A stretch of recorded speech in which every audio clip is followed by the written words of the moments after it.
Francia, oficialmente llamado República Francesa, está ubicado en Europa Occidental.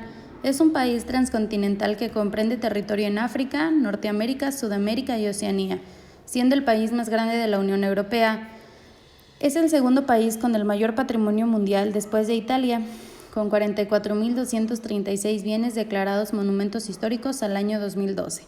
Dentro de la historia de Francia hay sin duda muchos periodos destacables que han influido en la historia universal política o socialmente y que también han determinado el devenir estético de las corrientes artísticas europeas en su desarrollo a la modernidad.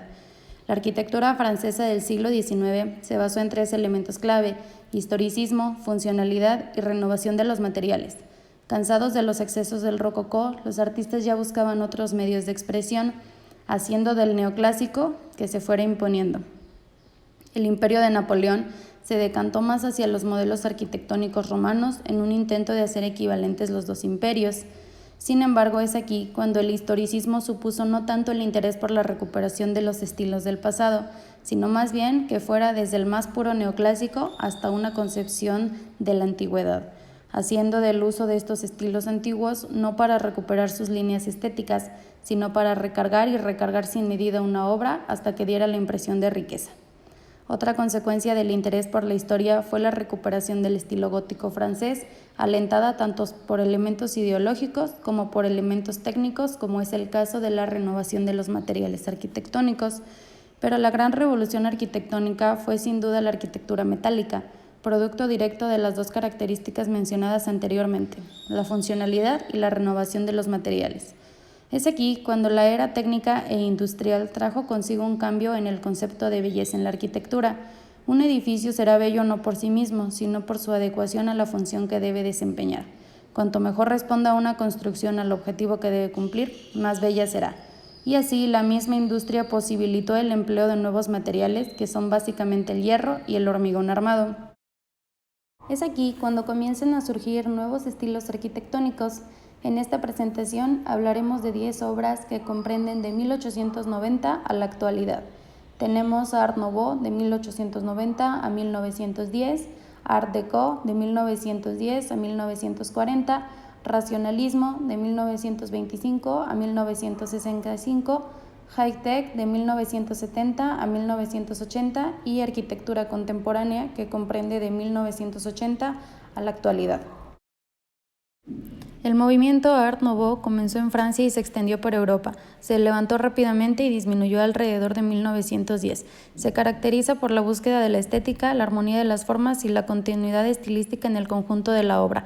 En esta época se considera que la decoración de interiores, mobiliario y obras artísticas en el espacio deben estar integradas estéticamente con el proyecto arquitectónico. Entre las principales características del estilo Art Nouveau están las líneas curvas, asimétricas y delicadas, naturaleza como fuente de inspiración, prestigio de las formas orgánicas, combinación de forma y función, diseño extravagante, uso de materiales como vidrio y hierro y la presencia de vidrierías y mosaicos. Torre Eiffel. Arquitecto Gustave Eiffel, ubicación París, Francia, año de construcción 1887-1889, movimiento Art Nouveau. La Torre Eiffel se realizó con principios de estructuras de puentes, que es a lo que se dedicaba la empresa de Eiffel. La torre consta de 4 columnas de vigas de celosía separadas en la base y reunidas en la parte superior de la estructura con vigas de metal a intervalos regulares. La construcción comenzó el 1 de julio de 1887. Consta de 18.000 piezas de hierro que forman la torre, específicamente diseñadas y calculadas con precisión. Son 4 los soportes que constituyen la base, y un dato interesante es que los arcos que están entre ellos no tienen ningún propósito estructural, se incluyeron únicamente con fines estéticos. Se instalaron ascensores para los 3 niveles de la torre, siendo en el segundo nivel donde se encuentra un restaurante y una terraza con vistas a la ciudad. Por la noche, la torre se ilumina con 20.000 bombillas. Por 10 minutos cada hora parpadean las luces pequeñas a lo largo de la torre, haciéndola brillar y lucir como si fueran diamantes. Manteniéndose como uno de los elementos con mayores logros estructurales creados por el hombre, este monumento se considera el símbolo de París. Galería de las Máquinas. Arquitecto Ferdinand Dutert. Ubicación París, Francia. Año de construcción 1889. Movimiento Art Nouveau. La nave principal formaba un salón de hierro forjado y vidrio sobre un área rectangular de 115 por 420 metros y una altura de 48.32 metros. No tenía soportes internos y su armazón estaba compuesto por una sucesión de 20 arcos paralelos formando una bóveda. La estructura incorporaba como solución constructiva el arco triarticulado, desarrollándolo para la construcción de puentes metálicos. El material principal de la estructura del edificio, inicialmente previsto, iba a ser el acero, pero en el último momento se decidió utilizar hierro forjado, debido a la facilidad y a motivos económicos. Una parte del techo estaba recubierta con entarimado de madera y la otra era de vidrio. La pintura mural tuvo un papel muy importante, ya que se realizaron una serie de pinturas en los 10 paneles de 16 metros de lado, situados sobre los parámetros sin acristalar de la nave, representando los escudos y motivos relativos a las grandes capitales del mundo, y otros 124 paneles más pequeños que representaban los escudos de otras grandes ciudades extranjeras. Art Deco, 1910-1940. Se caracterizó por la predominancia de los elementos geométricos, dentro de los cuales destaca el empleo de la línea recta como elemento primordial, combinaciones de la línea y uso del zigzag, uso frecuente también de curvas, espirales y círculos. El movimiento surge como una forma de imprimir optimismo después de la depresión de la Primera Guerra Mundial, buscando orientación hacia un futuro, adoptando ideas modernas como una celebración hacia el progreso. También se apropió de elementos del antiguo arte egipcio y azteca y con frecuencia expresó un interés en la escultura clásica. Palacio de la Puerta Dorada. Arquitecto Albert Lepret. Ubicación París, Francia. Año de construcción 1930-1931, movimiento Art Deco. La Exposición Colonial de París de 1931 marcó el nacimiento del Museo Colonial, convertido en la ciudad de la inmigración. Es uno de los espacios que alberga el Palacio de la Puerta Dorada, como el Acuario, ampliado a terrario en 1933 y lugares para deporte y espectáculo. El Palacio de la Puerta Dorada actualmente es concebido como un espacio cultural para proyección de películas, espectáculos en vivo, reuniones y seminarios. Está formado por un salón central, alto y cuadrado, alrededor del cual se organizan las galerías a diferentes alturas. Debido a su objetivo de servir a la difusión de la vida en los territorios de ultramar, se combinaron materiales modernos y económicos con maderas exóticas y técnicas con modelos de inspiración étnica. Se destaca un bajo relieve del escultor Alfred Janiot de 1.100 metros cuadrados de piedra labrada, donde está representada la abundancia, los puertos marítimos y aeropuertos de Francia, África, Madagascar y el Caribe. Esto es el lado izquierdo. Asia y Oceanía a la derecha. La sala central está inspirada en el estilo hispano-árabe. El suelo está cubierto de mosaicos de cristal y porcelana dorada, con toda la iconografía de las civilizaciones orientales y africanas. Y la iluminación proviene de la claridad cenital a través de un plafón de grandes dimensiones. Racionalismo, 1910-1940. Las obras de arquitectura racionalistas se caracterizan por el predominio de los conceptos de estructura y función, por el uso de las formas geométricas simples con criterios ortogonales y por la concepción dinámica del espacio arquitectónico. Villa Savoy. Arquitecto Le Corbusier, ubicación Poissy, Francia, año de construcción 1929, movimiento racionalismo.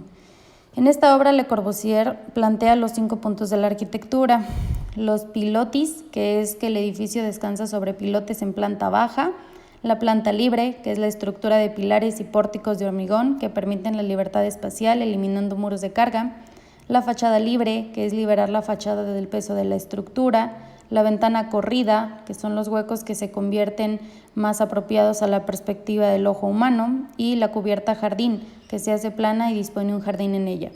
En la Villa Savoy, Le Corbusier plantea un espacio continuo funcional a lo largo de los diferentes niveles de la vivienda. Existe un recorrido desde el cual vamos descubriendo la vivienda poco a poco.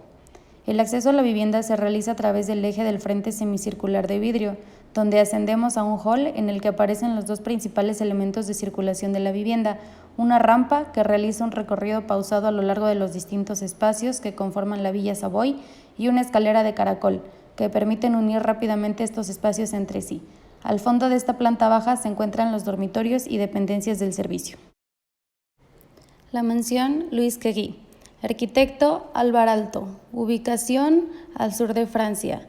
Año de construcción 1956-1959. Movimiento racionalismo. Para llegar a la casa hay que subir hasta la cima de la colina. Esto le confiere a la casa una sensación de intimidad y la cualidad de un santuario. Aalto colocó específicamente la casa en la parte más elevada del sitio para poder proporcionar vistas ideales hacia el sector sur. La principal característica exterior de la obra es la gradual inclinación de su cubierta, que emerge casi como si se tratara de una extensión de la colina inferior. En materiales, el exterior se encuentra con ladrillos de corte limpio de color blanco. La piedra es arenisca total y se utiliza madera de pino de Finlandia en el interior de la obra, tomando como principal protagonismo y expresándose de la manera más prominente en la entrada principal. Se trata de un estilo arquitectónico que combina la arquitectura con la tecnología de alta calidad. Tiene como finalidad plasmar en todos los diseños y fabricaciones una apariencia industrial. Emplea para ello recursos propios de la industria plasmados en techos, muros y suelos. Tanto la estructura como los detalles en el proceso constructivo son de materiales tecnológicos, integrando el vidrio, acero inoxidable, entre otros. Centro Pompidou, arquitecto Renzo Piano, ubicación París, Francia, año de construcción 1977, movimiento High-Tech. El concepto del arquitecto fue la exposición de toda la infraestructura del edificio. El propio esqueleto envuelve el edificio desde el exterior, mostrando toda la estructura de los diferentes sistemas mecánicos, no solo para que fuera entendido, sino para liberar al máximo el espacio interior. La estructura forma una malla de acero que proporciona un marco estable, dentro del cual pueden colocarse y cambiarse permanentemente los suelos y tabiques para poder formar distintos tipos de espacios interiores. Arquitectura contemporánea, 1980 a la actualidad. Se caracteriza por la simpleza de materiales, exhibición al desnudo, apertura de la vida íntima y los espacios interiores hacia el exterior, juegos de formas geométricas y diseños asimétricos en arquitectura. Polideportivo y sala de música Zenit. Arquitecto Massimiliano Fuxas. Ubicación Estrasburgo, Francia, año de construcción 2008, movimiento contemporáneo. El nuevo Zenit es muy importante porque es un proyecto para el área de exhibiciones de Estrasburgo. Será una nueva atracción que impulsará el diseño de las infraestructuras de la ciudad. El concepto de este diseño se basa en una organización modular y bien balanceada de los distintos elementos, buenas vistas para todos los espectadores, buena acústica y optimización de costos, los cuales se abordaron desde la fase del diseño conceptual. El edificio se entiende como una estructura única y unificada. Al dividir y rotar la estructura elíptica de la fachada, el diseño adquiere un carácter dinámico. Esto se destaca a través de la membrana textil translúcida que cubre la estructura de acero, generándose efectos de luz.